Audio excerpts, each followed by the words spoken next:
Dude, before I talk about the ending shot, because I feel like that ending shot was so powerful, I do want to start talking about other things before we get to that. The main thing for me was the Howard's final moments. Yeah. Holy shit, dude! Our last conversation, I tried to make it seem like Lalo. That was the only time he ever visited. Was like after the whole desert debacle. He never came back. You know, I tried to mislead you because you were right. You were literally the episode behind that one, literally right there. So I was like, oh shit, can't say anything. You know. Oh man, how did you feel about that, Lalo coming back was bruh? fucking. I just love the way they did it because he just walks in, Just like, comes in. and like I always say my favorite thing about Lalo is how he just commands the room, You don't give a and you fuck. really felt that when he walked in, like just the aura of that man, just like bypassed anything that was happening in that moment. Because now it's like, oh shit, Lalo's here. The whole thing is about him now. It's like Yeah, right? Oh, he yeah, immediately took the 100%. spotlight from the rest of the scene. Beforehand, he was on a phone call with his uncle, and he was going to talk to him, but then he heard that the phone was bugged, and it's like, oh shit, Hmm. they got him. And so he clicked, he raged out, but then he had an epiphany.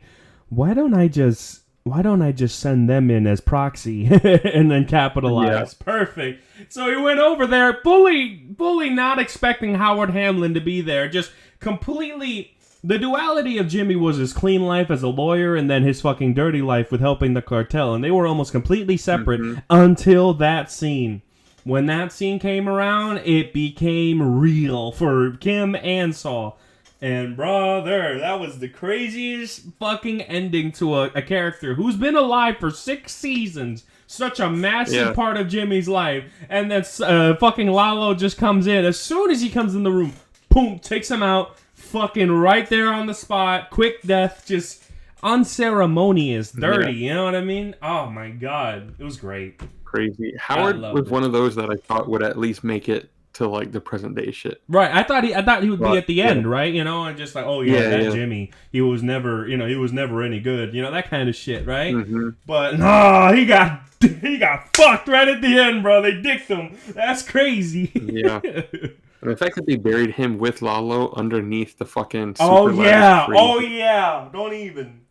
That was Crazy. that was the greatest shit, man. That's the thing, right? Is like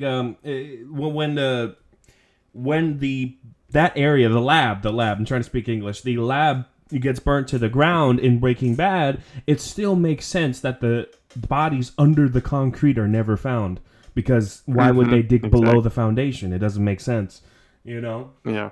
So that's crazy how those two bodies will never be found. Saul is never informed of Lalo's death, hence why he's scared of Lalo in Breaking Bad season 2. It's just, it's amazing. And they don't even know where Howard Hamlin's body is buried. That's the thing. Kim confesses everything to his wife, but she doesn't know where the body is buried, which Yep. is fucking surreal because we know where the body is buried. That's fucking crazy, dude. Hmm.